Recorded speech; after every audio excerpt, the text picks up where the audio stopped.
Sabe, meus irmãos, o livro de Atos, capítulo 2, ele narra, presta atenção, o livro narra o cumprimento da promessa de Deus ao seu povo.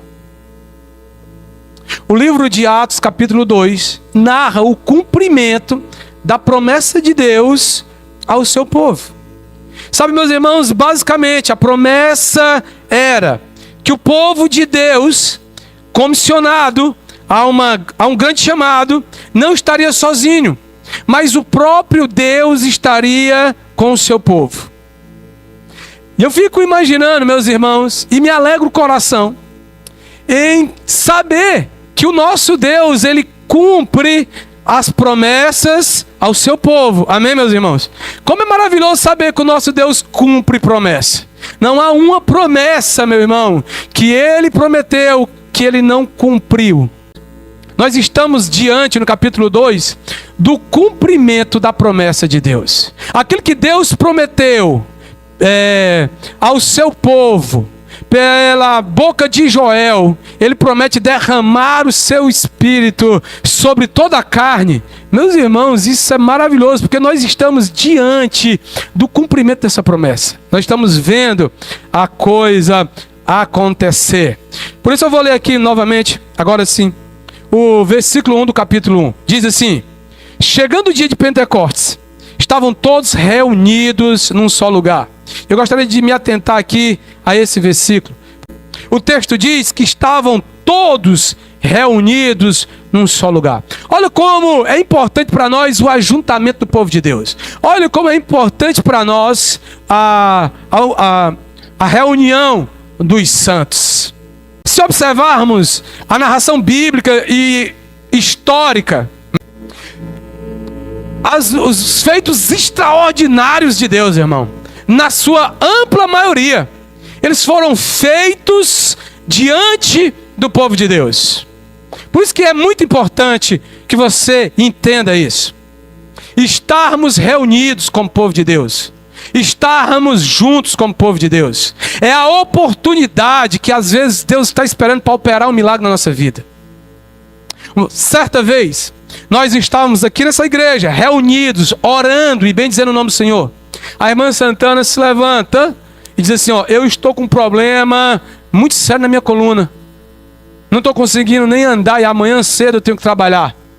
A igreja orou pela vida da irmã Santana. E imediatamente, irmão, não foi algo com 2, 3 dias. Estou mentindo, irmã Santana?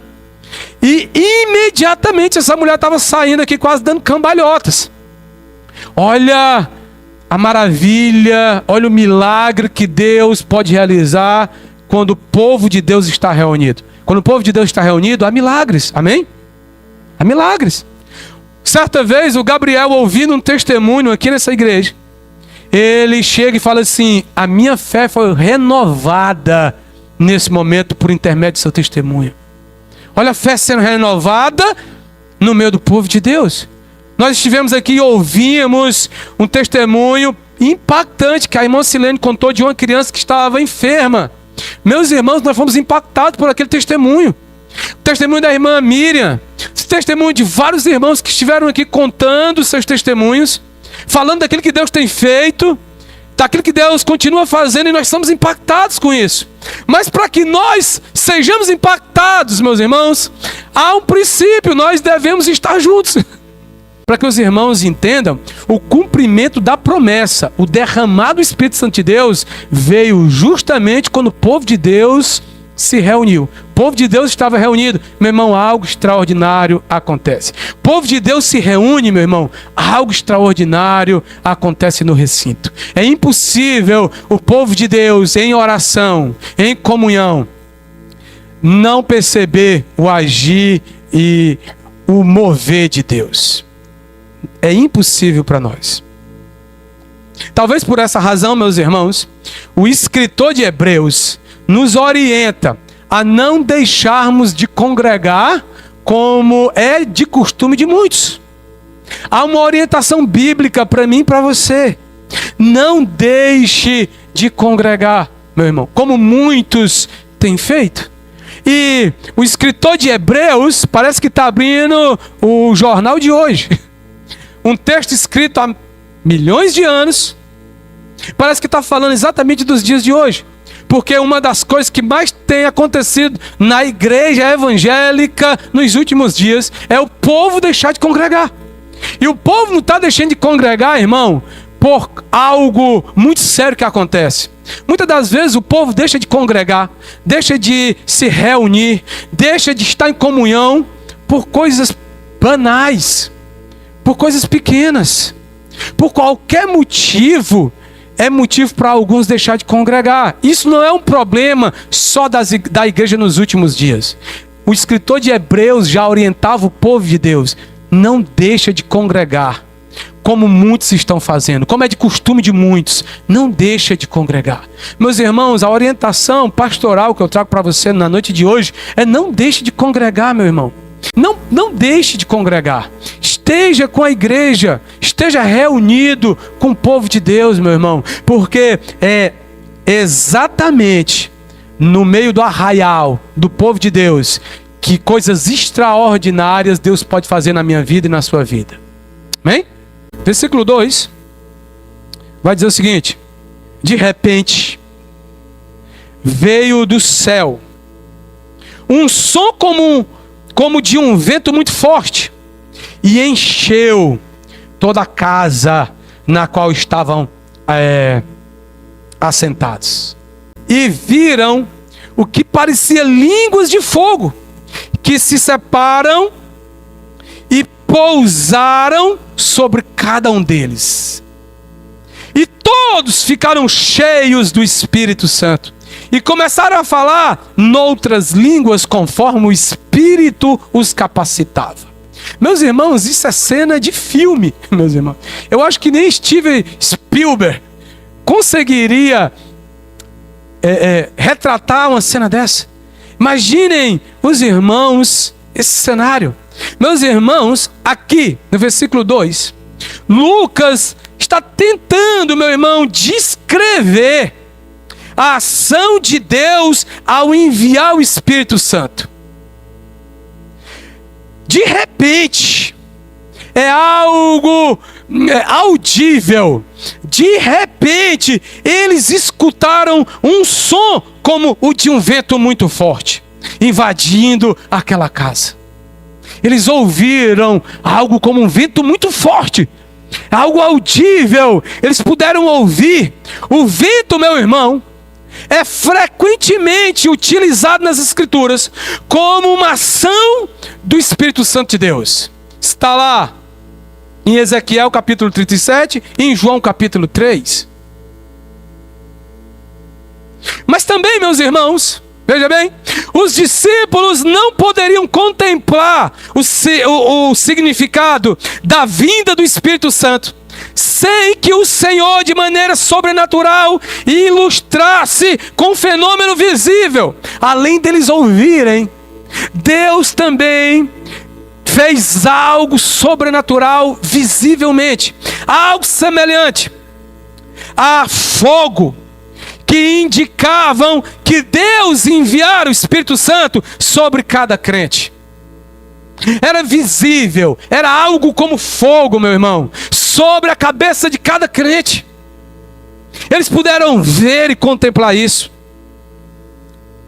E também na Escritura, o fogo sempre denota a presença de Deus. Isso a gente pode ver em Êxodo capítulo 3, quando Moisés tem um encontro com o Senhor na sarça ardente. Um fogo que não se consumia, a presença de Deus naquele lugar. No versículo 4, meu irmão, aconteceu algo extraordinário. Eles começaram a falar em outro idioma, em outras línguas. Veja bem, confira aqui comigo.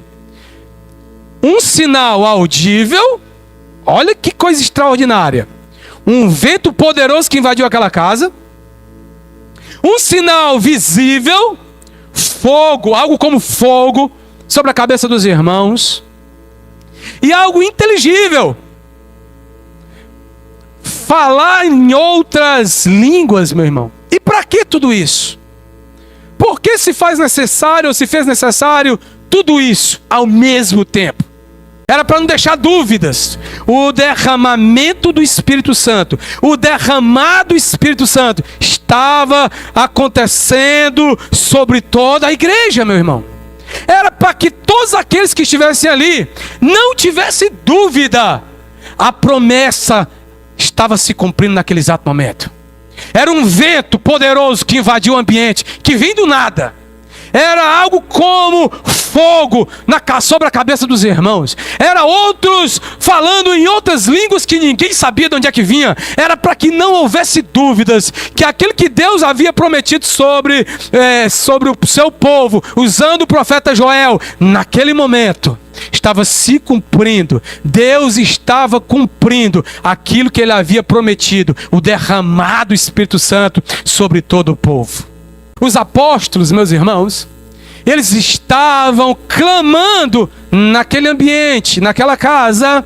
Eles estavam clamando a Deus para que a promessa se cumprisse. Nós já estamos diante dessa promessa, meus irmãos.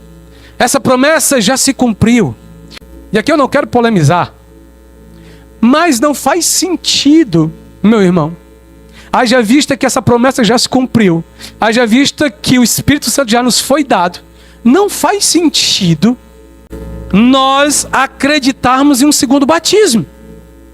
Eu aceito Jesus, mas agora eu fico dentro da igreja esperando por um segundo batismo, para que Deus me batize com fogo, para que Deus me batize com os dons de línguas. Não faz sentido nós ficarmos orando, pedindo a Deus para receber o Espírito Santo. Eu não sei se isso já aconteceu com você, mas em algum momento da minha caminhada cristã, eu passei madrugadas a fio, orando a Deus para que Deus me batizasse com o Espírito Santo. Hoje, eu entendo que não faz sentido isso para nós. Por que não faz sentido para aqueles que estão aqui comigo hoje? Porque o Espírito Santo já nos foi dado. Não faz sentido nós estarmos pedindo algo que nós já temos. Sabe o que se parece, meu irmão? Se parece com um homem casado, orando a Deus: Senhor Jesus, me dá uma esposa. Faz sentido um homem casado orar a Deus para que Deus lhe dê uma esposa? Da mesma maneira, meu irmão, não faz sentido nós orarmos a Deus pedindo para que Deus nos dê o Espírito Santo, se o Espírito Santo de Deus já nos foi dado, se essa promessa já foi cumprida nas nossas vidas. Amém? Diz assim Efésios capítulo 1, versículo 13 e 14. Quando vocês ouviram e creram na palavra da verdade, o evangelho que os salvou, vocês foram selados com o Espírito Santo da promessa, que é a garantia da nossa herança, até a redenção daqueles que pertencem a Deus, para o louvor da sua glória. Sabe, meu irmão, se você crê em Jesus, se você já fez a sua pública profissão de fé, você já foi selado com o Espírito Santo da promessa. É simples assim, meu irmão. Você crê em Jesus. Tem alguém aqui que crê em Jesus, irmão? Se você crê em Jesus, meu irmão, você já tem o Espírito Santo de Deus na sua vida. Acabou-se. Não faz sentido nós estarmos pedindo a Deus um novo batismo. Não faz sentido nós estarmos pedindo a Deus para que Deus nos dê o Espírito Santo. Porque a Bíblia me garante que a partir do momento que eu creio através das Escrituras Sagradas, a partir do momento que eu creio em Jesus Cristo, eu sou selado com o Espírito Santo de Deus. O Espírito Santo de Deus, o Espírito da promessa. Então, se há crente aqui no ambiente, meu irmão, você já tem o Espírito Santo de Deus na sua vida. Amém? Então, diante disso, o que realmente faz sentido, já que nós vimos algumas coisas que não faz sentido, o que realmente faz sentido agora é sermos cheios, meus irmãos. Repita comigo: sermos cheios. Sermos cheios do Espírito Santo. É isso que agora faz sentido. Não é mais nós buscarmos um segundo batismo. Agora, para mim e para você, que já somos salvos em Cristo Jesus, o que faz sentido é aquele que está no versículo 4. Todos foram cheios do Espírito Santo de Deus. Amém? A pergunta que vale 1 milhão. Como ser cheio do Espírito Santo? Já que agora é o que faz sentido para as nossas vidas. Efésios, capítulo 5, versículo 18 em diante, diz assim: não se embriaguem com vinho, que leva à libertinagem, mas deixem-se encher pelo Espírito. Como assim? Aí ele vai discorrer, e ele diz: falando entre si com salmos, hinos e cânticos espirituais, cantando e louvando de coração ao Senhor. Dando graças constantemente a Deus Pai por todas as coisas. Em nome do nosso Senhor Jesus Cristo, sujeitando-se uns aos outros por temor a Deus. Glória a Deus, irmão. Essa receita não pode dar errada. Se eu leio a Bíblia, se eu tenho o costume de recitar ou lembrar de textos bíblicos, se eu louvo a Deus, se eu sou grato a Deus em todas as circunstâncias, se eu me submeto aos meus irmãos em temor a Deus, meu irmão, isso é ser cheio do Espírito Santo, irmão. Outra coisa aqui para nós: ter o Espírito Santo habitando na vida de cada crente é algo indispensável, meus irmãos. Pois é impossível a igreja cumprir a sua missão aqui na terra sem ser por intermédio do Espírito Santo. É impossível a igreja cumprir o ministério dela aqui nessa terra se não for por intermédio do Espírito Santo de Deus. Por isso que ter o Espírito Santo habitando na vida do crente é algo indispensável. Charles Spurgeon, que nós também falamos dele, se converteu aos 8 anos de idade, conhecido como o príncipe dos pregadores. Certa vez ele disse: sem o Espírito Santo de Deus, não podemos fazer nada. Somos como barcos sem vento. Você já viu um barco ir para algum lugar se não for com vento? E ele termina dizendo: somos inúteis. Se não for o Espírito Santo, nós somos inúteis, meu irmão. Nós não podemos fazer nada. Nada pode ser feito se não for por intermédio do Espírito Santo de Deus na minha vida e na sua vida. Vamos continuar a leitura aqui no versículo 5. Agora, em diante, vai dizer o seguinte: havia em Jerusalém judeus tementes a Deus, vindos de todas as nações do mundo. Ouvindo-se esse som, ajuntaram-se uma multidão que ficou perplexa, pois cada um os ouvia falar em sua própria língua. Atônitos e maravilhados, eles perguntavam: acaso não são galileus todos estes homens que estão falando? Então, como os ouvimos cada um de nós em nossa própria língua materna? Partos, medos e elamitas, habitantes da Macedônia, da Mesopotâmia, Judeia e Capadócia, Ponto e da província da Ásia, Frígia e Panfilha, Egito e das partes da Líbia próximas a Cirene, visitantes vindo de Roma, tanto judeus como convertidos ao judaísmo, cretenses e árabes, nós os ouvimos declarar as maravilhas de Deus em nossa própria língua. Meus irmãos, meu Deus, esse versículo 11 é surreal, irmão.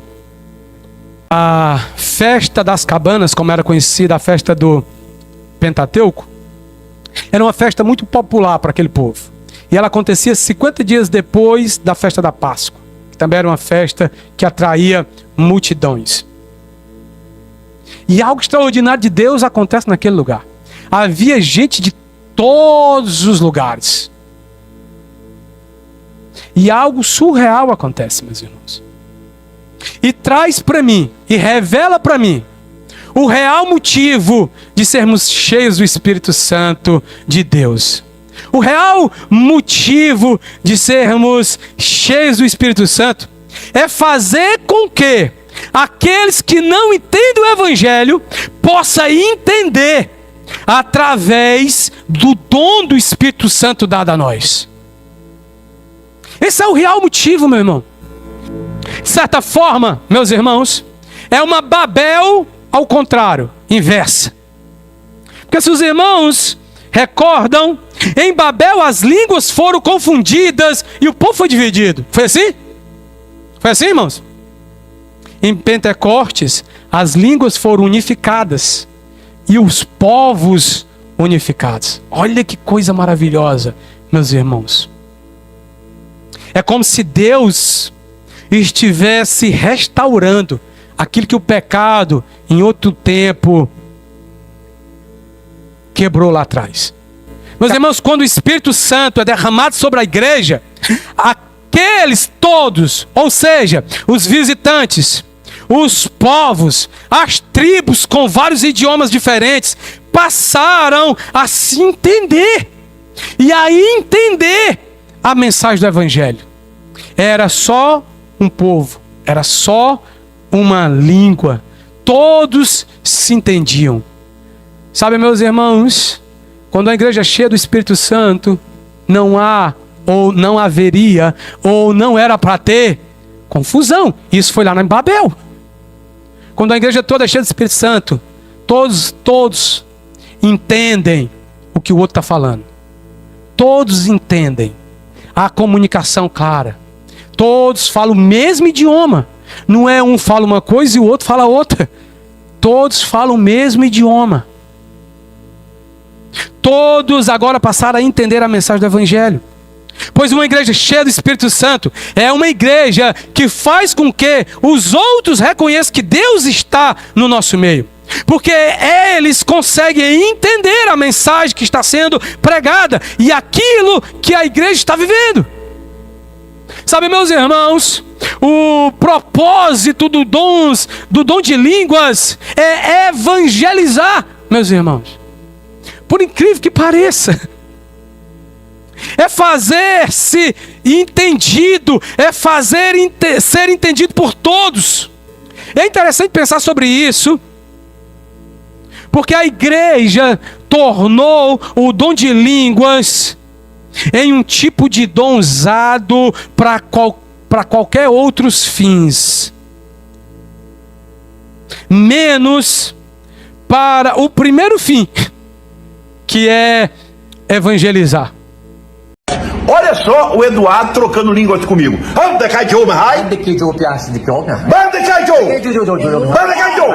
Olha aí a Silvana.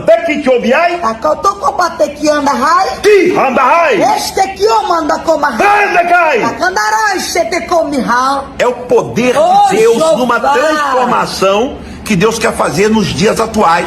A igreja voltar para o joelho, para a busca. Amém?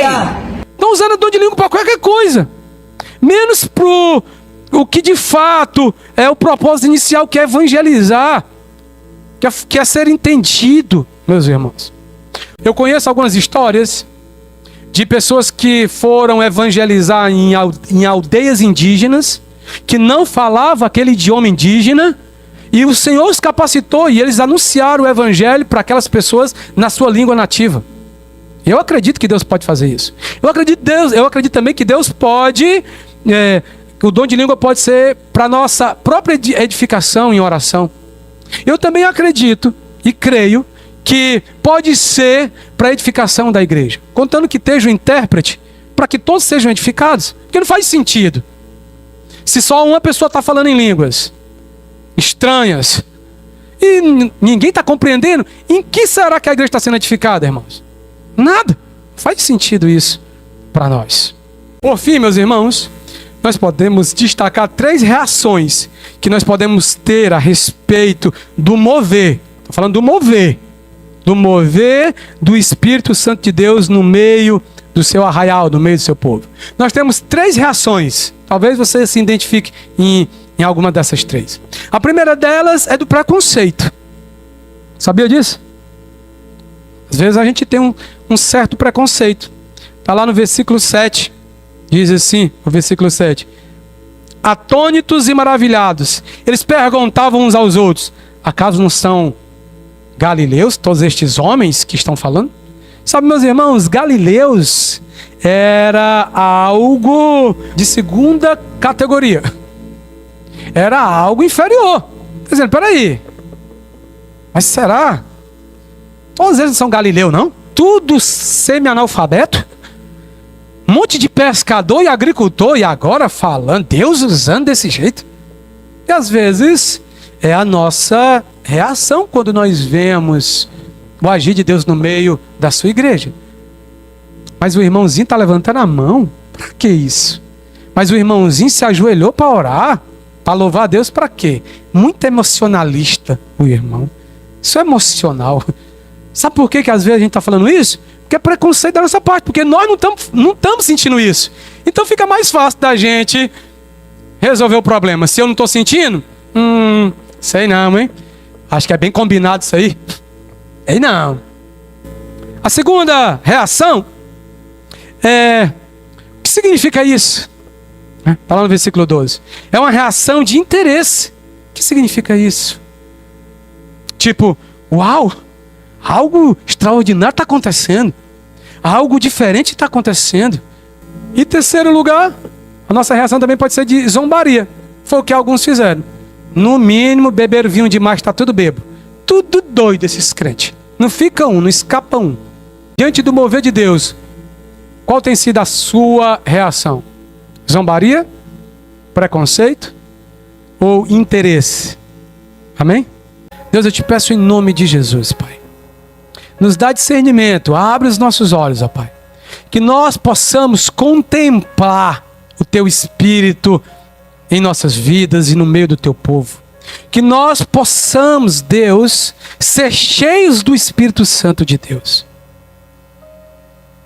Que nós possamos, ó Deus, buscar ser cheio pela Tua palavra, intermédio dos Teus louvores, se sujeitando uns aos outros por amor e por temor ao Senhor Jesus. Deus, nós te pedimos, ó Deus, que os teus dons, inclusive o dom do Espírito, o dom de falar em línguas, seja manifesto no meio do Teu povo, Deus. Que nós possamos ser cheios de dons, para que a Tua igreja seja edificada, Deus. Não para que nós possamos ser exaltados, mas para que a Tua igreja seja edificada, Deus. Continua, Deus, ministrando aos nossos corações. E que nós, ó Pai, diante do Teu mover, e eu creio que o Senhor está movendo nessa igreja. A nossa igreja está orando 4, 5 vezes por dia. Isso é o agir do Espírito Santo de Deus na vida dos nossos irmãos. E eu te peço, ó Deus, livra-nos de qualquer sentimento de preconceito. Livra-nos de qualquer sentimento de zombaria. Eles estão querendo ser crentões demais. Eles estão querendo aparecer. Deus, tira de nós esse sentimento e nos faz, Deus, sentir interesse de participarmos desse mover sobrenatural que o Senhor tem feito, está fazendo e continuará a fazer no meio do povo de Deus, quando o povo de Deus sempre que estiver reunidos.